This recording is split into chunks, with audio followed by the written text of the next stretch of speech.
Welcome back to Sikh Meets World. This is Gurwin Singh Ahujo, and I'm with my co-host Sean Singh Guman. In this episode, we had an opportunity to interview a truly a living legend, Dr. Marwah. So Dr. Marwah, he's 90 years old, and he's lived a pretty incredible life.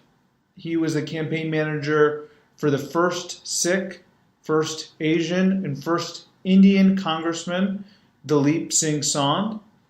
And he also was friends with Elizabeth Taylor and a lot of other very famous actors. He's worked on cases on Bob Kennedy and beyond, and has become a big political player in California. He, quite frankly, has lived like 3 lifetimes. And we went to speak to him because here at National Sikh Campaign, we're very focused on getting Sikhs engaged in public service. And he is kind of the OG of that. And we actually just went there with the intention of just chatting with him, recording it, and seeing where the conversation goes. But it was a wonderful conversation, and we sent our Dalip Singh Saund fellow, Anumita Kaur, to have a full conversation with him. And that kind of dynamic actually led to this podcast, because we were like, wow, this is such an inspiring story, and there's so many people that are going to be future Dr. Marwahs in our community. So we started interviewing them as well. So this is like the first technical interview we've ever done. We did not know we were making a podcast, so the audio is not perfect, but it's super interesting because you get to see his life in the 1950s from when he immigrated to the United States, where he was literally sitting on the back of the bus, to today and his thoughts on the rise of Barack Obama, the rise of Donald Trump, and the polarization of our politics. Sean, do you have any thoughts? Yeah, it was a great conversation. I think that he really touched on a lot of things that are still really pertinent today. And it's inspirational, as a young Sikh American, hearing him talk about what can be accomplished through politics and a life of public service is really engaging and really, I think important for listeners to keep in mind as they pursue their careers. As Gurwin mentioned, of course, though, as you mentioned, the audio is a little sketch at times.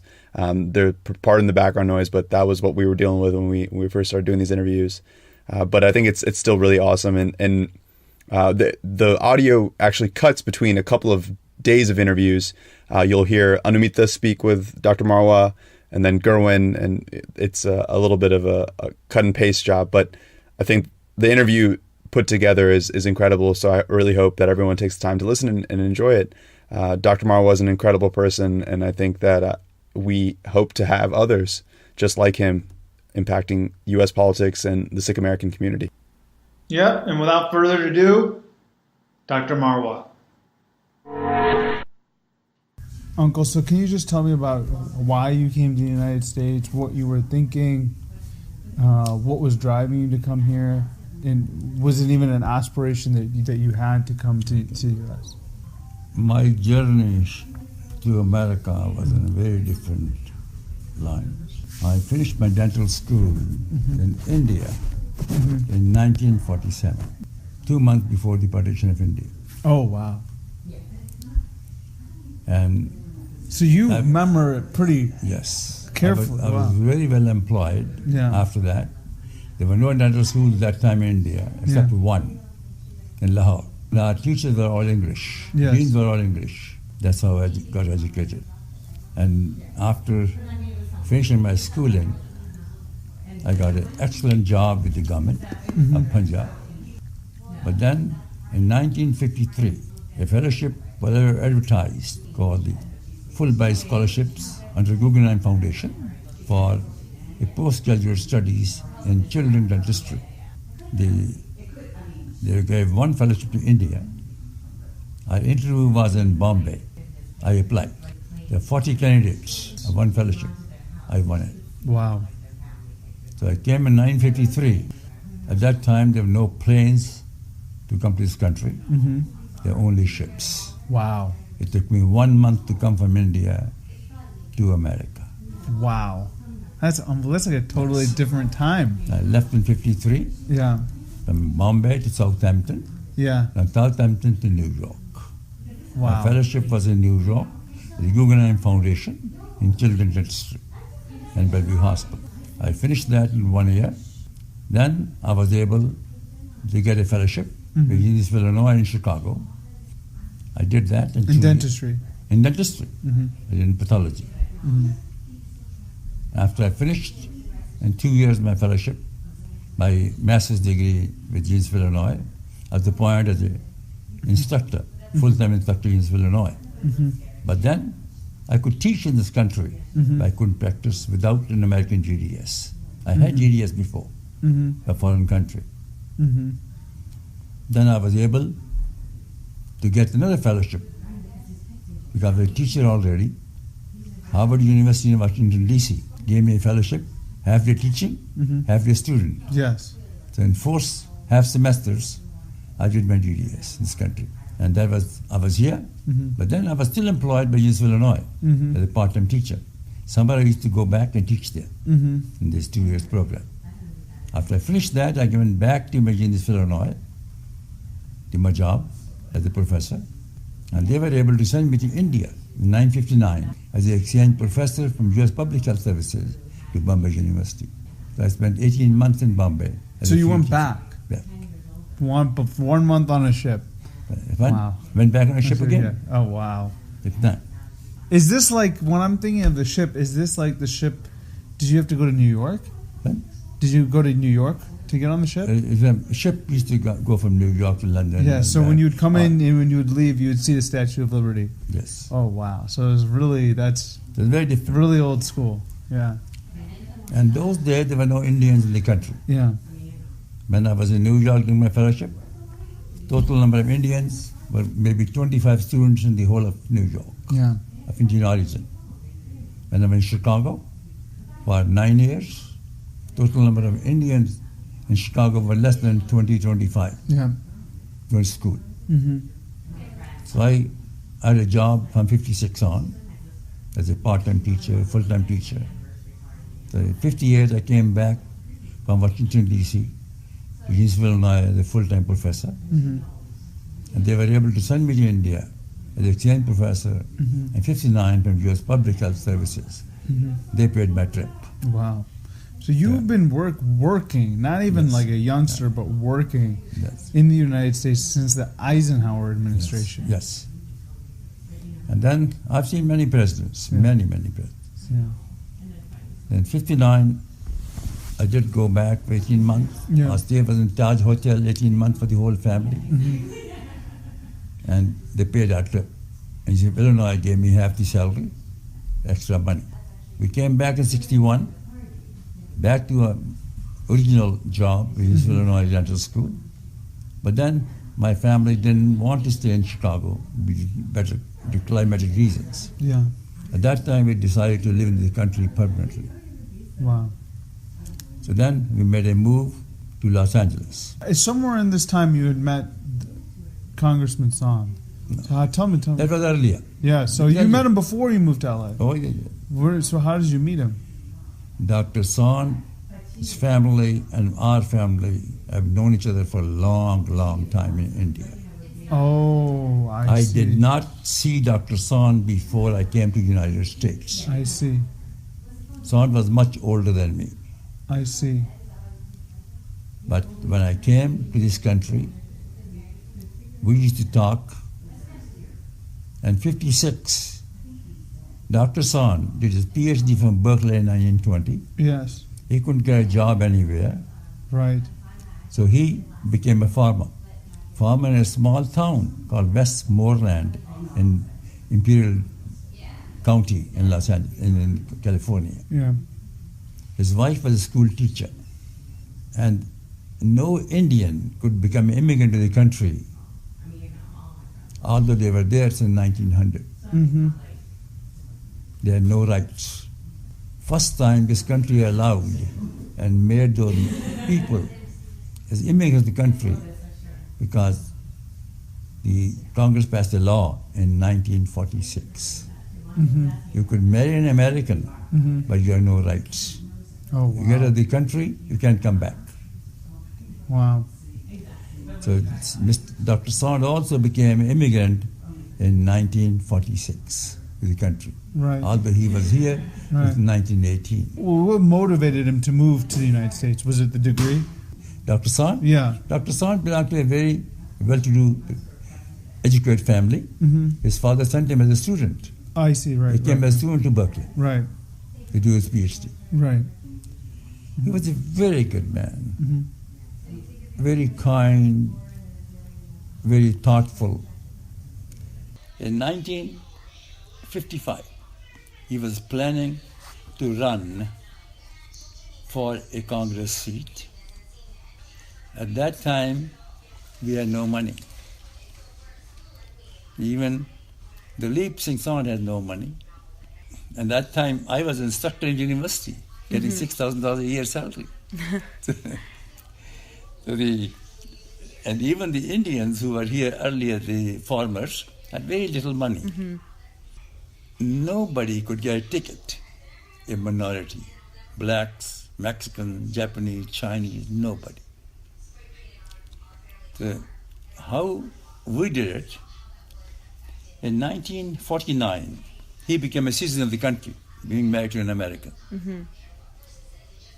So in 1950, the governor came to know there's one man, the PhD, living in a small town of Westmoreland.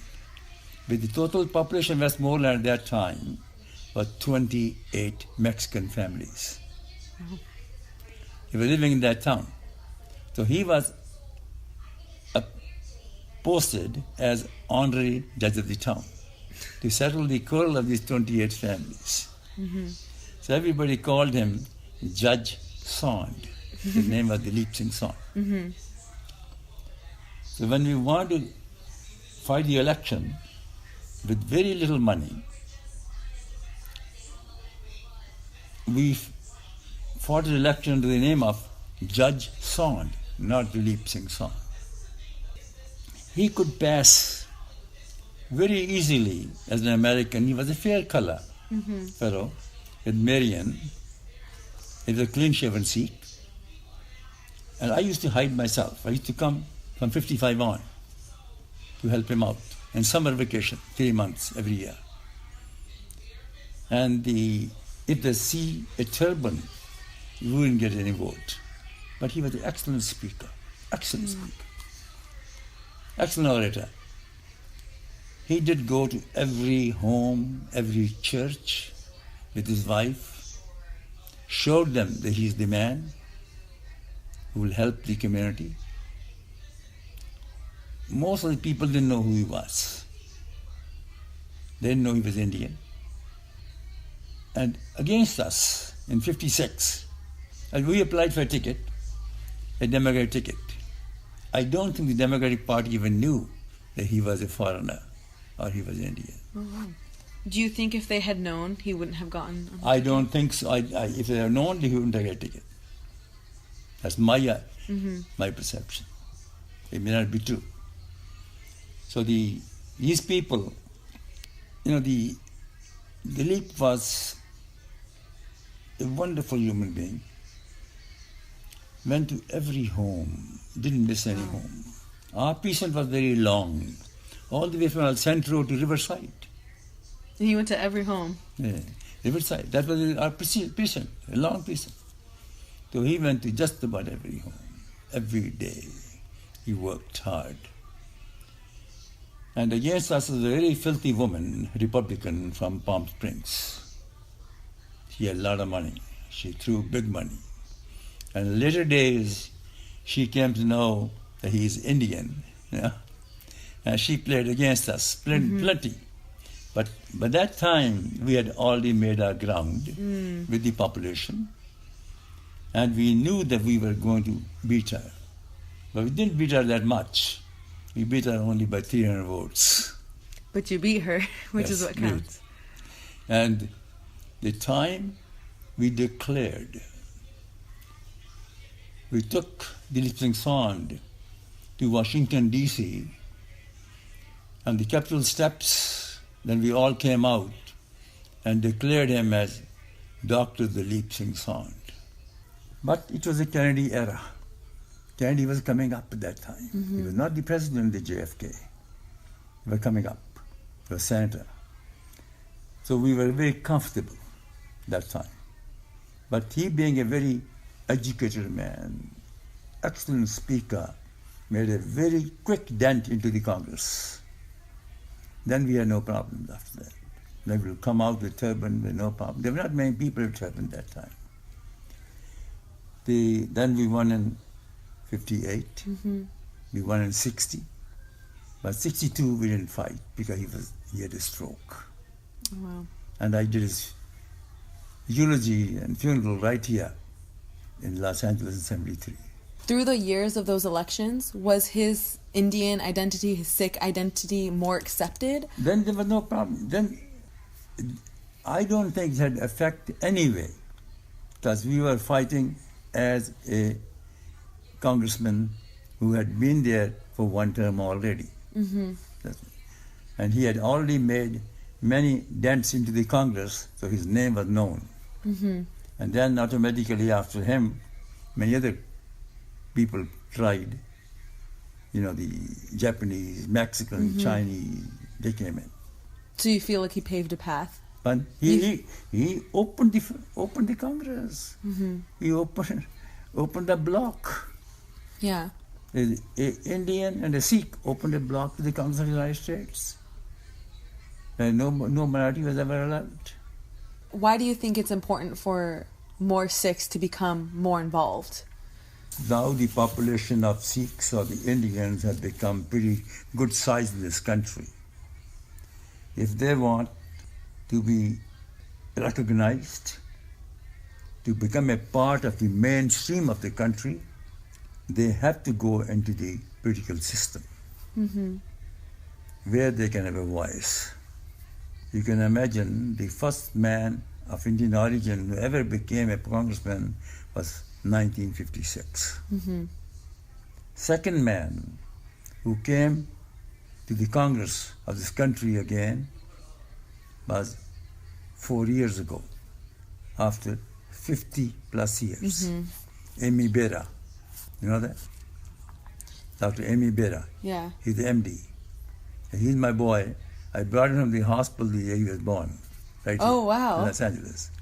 So I've known all these people differently. Oh, wow. See, Amy Bera's father was an engineer, just came the same time.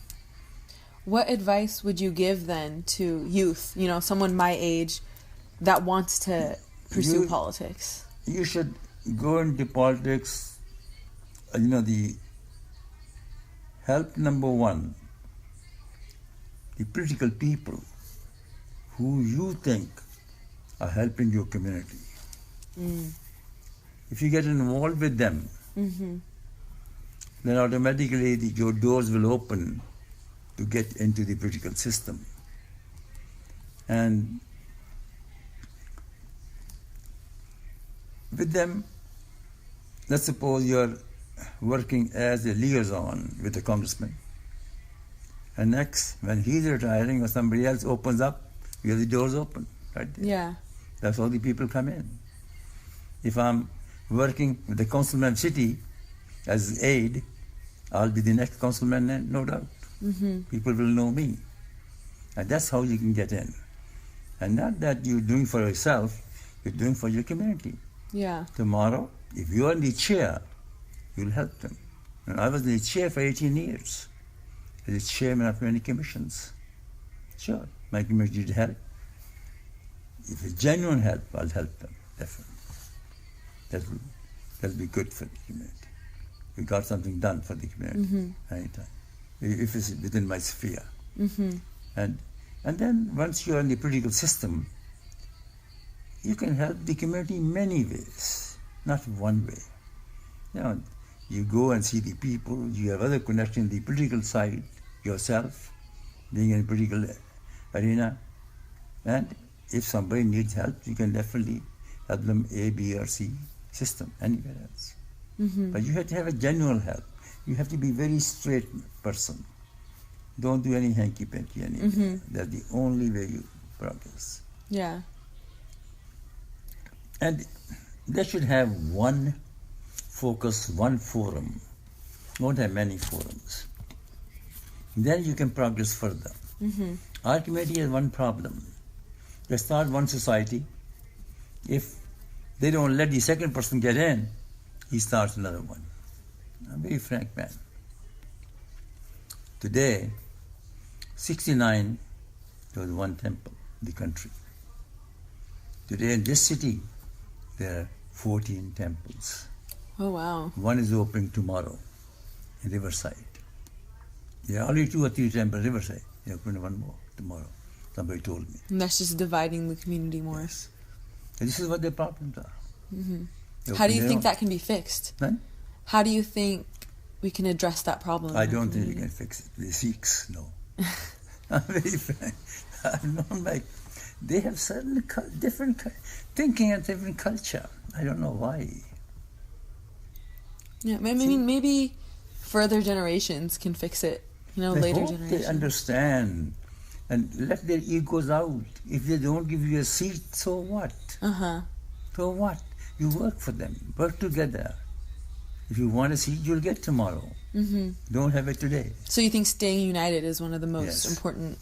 Most important is that you accomplish something for the community. And they will beg you to be there. Tell you one story. I was in New York. I used to go by bus to my apartment, the evening from my fellowship, from my clinic. At that time, people called you genie. They didn't know much. Right. So they looked at you. And we were brought up very differently. I belong to a physician's family.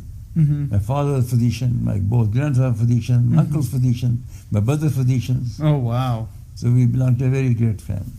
Very smart So family. we are seeing life. Yep. So I didn't care about genie business. I passed. But it hurts you a little bit. Right. You go by bus, the driver looks at you back and forth. Yep. Funny looking. And I was tired. I said, what's this nonsense? Yep. December came.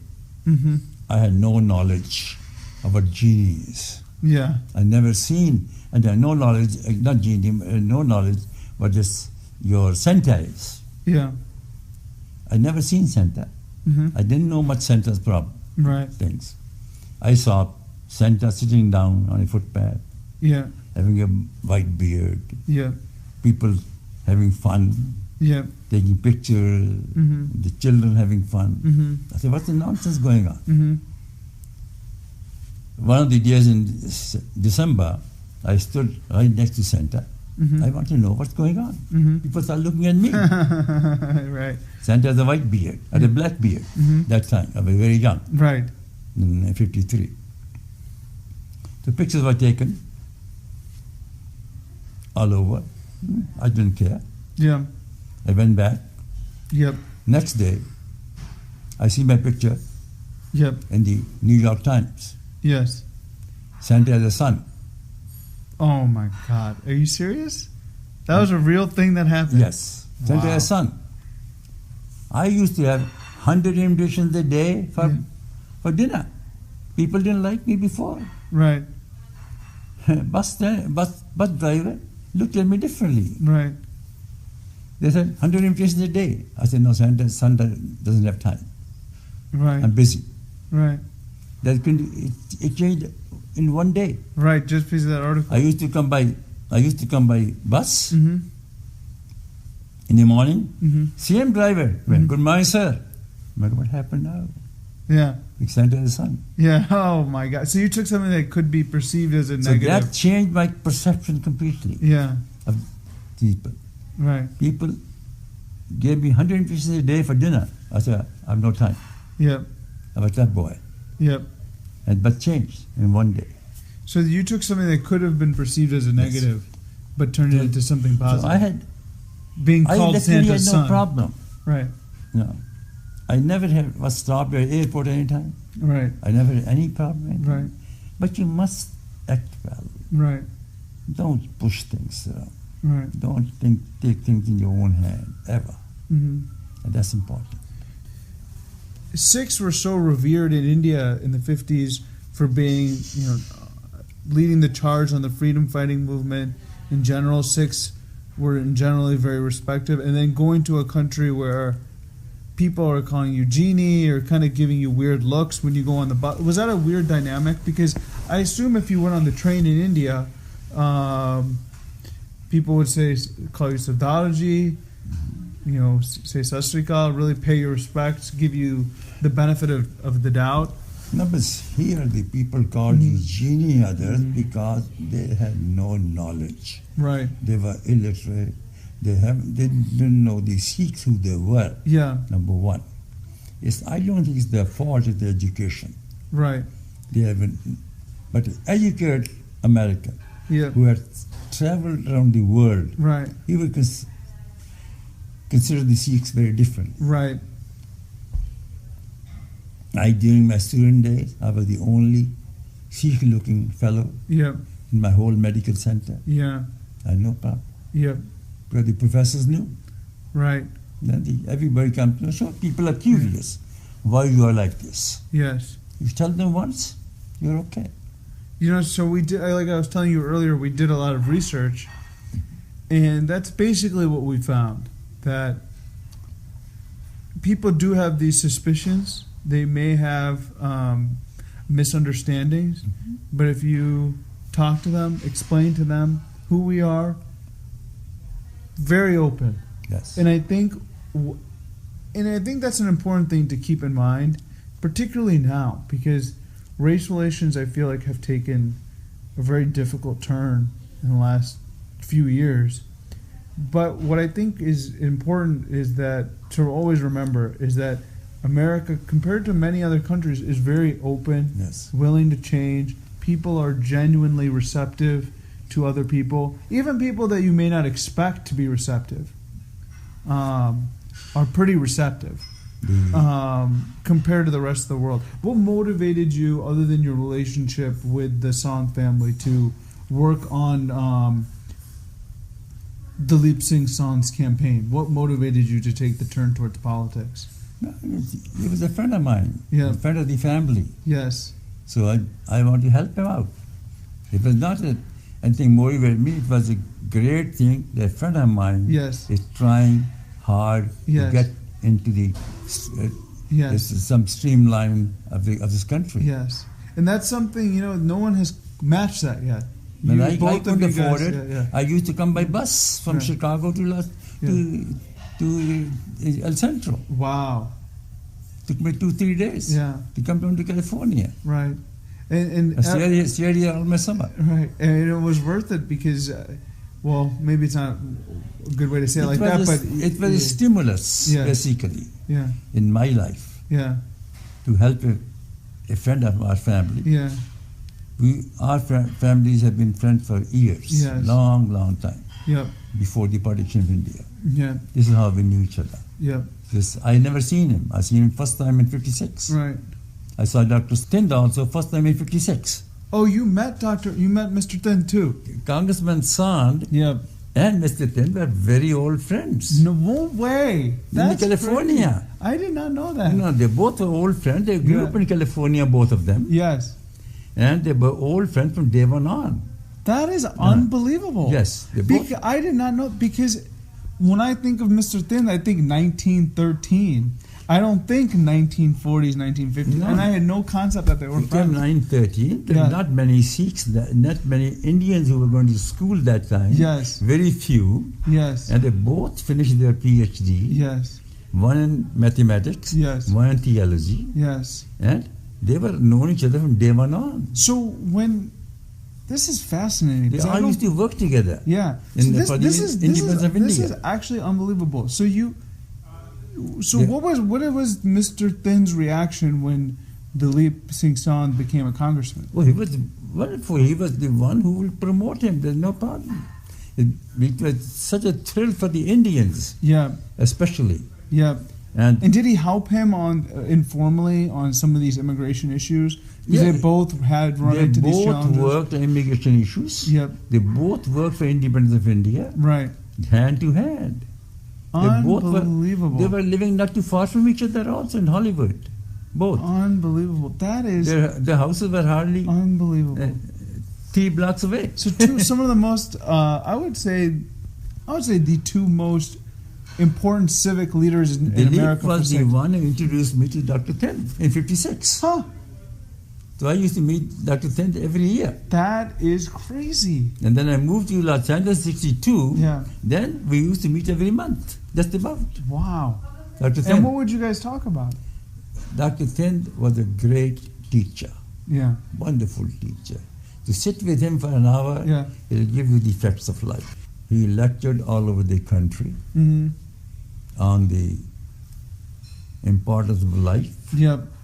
on the religious, Guru Nanak and Christ. Mm-hmm. He wrote a lot of books on the literature, Mm-hmm. many books Mm-hmm. on the religion, and lectured on the philosophy of life to the people of the country. Yeah. He was booked, so heavily booked you couldn't even imagine. Wow. His lectures were sold out Unbelievable. all over the country. And what drew people to him? But What drew people to him?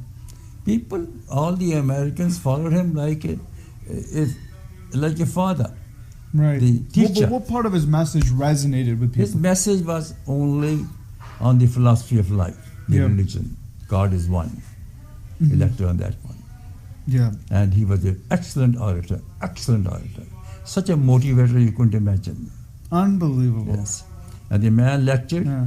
And 62, when I moved here, Yep. I used to have a get together for the Indians once a month at my home. Yeah. I used to call all the Indians, anybody who come for lunch Yep. from 62 on. Yep. And every month he was my speaker Wow. at my home for lunch for 7 years. Wow. But till he died in 67 was till that time. 67. So he was a wonderful man.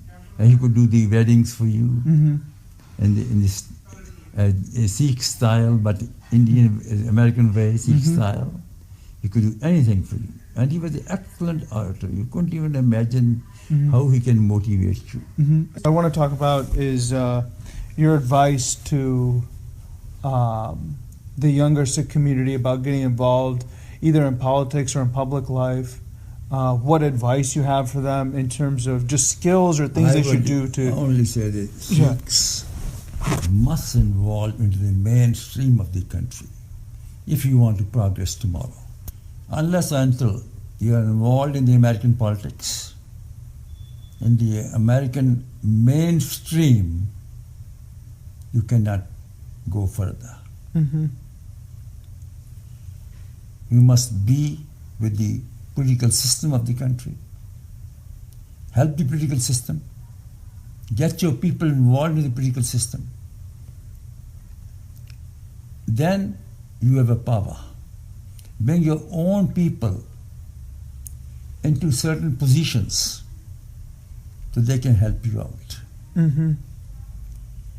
You must elect your own deciding people, councilmen, congressmen to the country. Mm-hmm. Then you have some power to get things done for your own community. Mm-hmm. Take the example of a Jewish community. They have only 7% population in the whole country. But they involve themselves so deeply in funding the right candidates, in funding the right people, Mm-hmm. and they control the country in every way. In political side, in the business side, Mm-hmm. everywhere. Mm-hmm. In the education side, again. Yeah, you So often you're- see Jewish folks are It's a at the top of every Yes. level because they're You such a don't- very engaged you community. don't aloof yourself Right. as the Sikhs only. Yes. You aloof yourself as Sikhs, the Americans.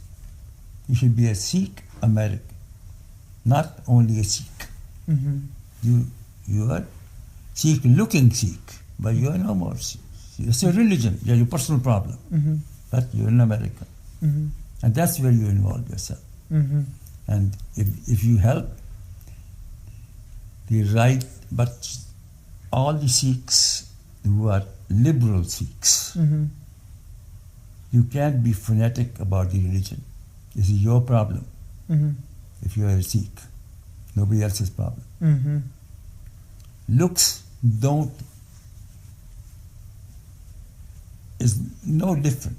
If you look different, you have an advantage. Because people will look for you from a distance. People will point you from a distance because you are the focus in every place. Yes. So you have to behave better than the next person. Yes. You have to show that I'm the best. Yes. And then this doesn't go only to you. Yes. It goes longer into the mainstream of the community. Yes. The communities look better because you look better. You behave better. Right. And that's the way you help your community. Right. So the practical advice you would have for people is to Yes. Now give you one essentially example. represent themselves well, physically, behaviorally. Yes. It's very important. Yeah. Now let's suppose, I came as a Fulbright scholar. Yeah. I've been on the board of International Research Council for many, many years, the city of Los Angeles. We always feel the Fulbright scholars people are an international commodity. They go back to their own country. Yeah. I start giving lunch for them through our International Research Council, no doubt, at my ranch, 25 years ago. I get all the Fulbright students with the consul generals of the countries for Fulbright lunch every year. And those boys, when they come down to my place, I'm an American, I look different. They create not only impression of good people in America, but good people, a different looking American, a Sikh. And they goes further away to my community, to the better people. And this year will be my 26th year doing it for them. I don't stop. Unbelievable.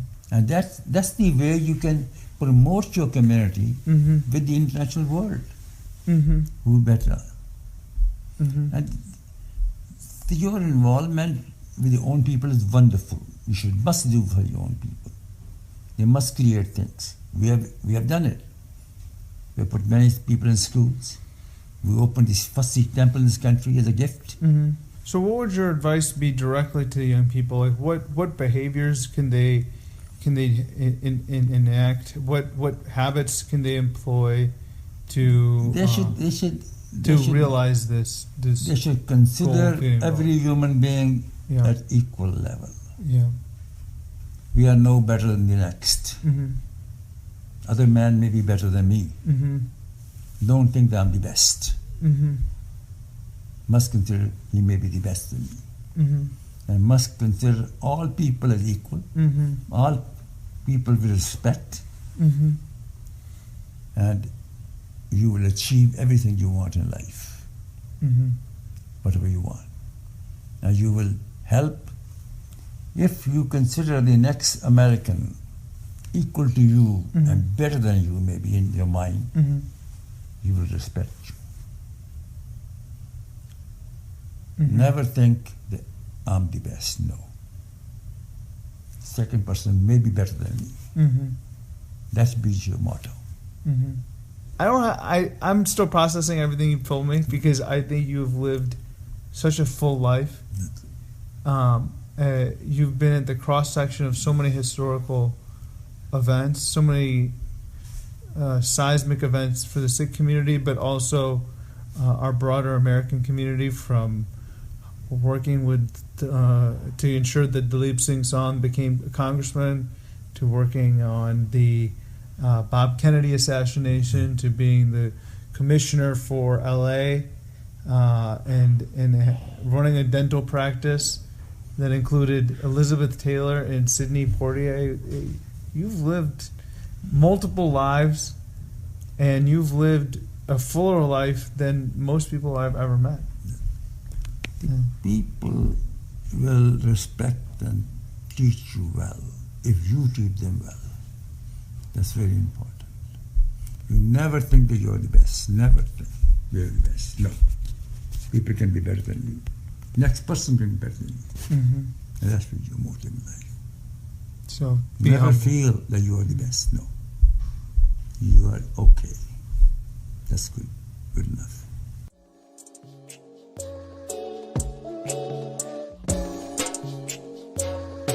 Hey everyone, thanks for listening. If you like the show, please rate and review the podcast on iTunes, subscribe to Sikh Meets World on your favorite podcasting platform, and share it with your friends and family. Stay tuned for our next episode, which comes out next month, and of course, be sure to check out the National Sikh Campaign website for more information.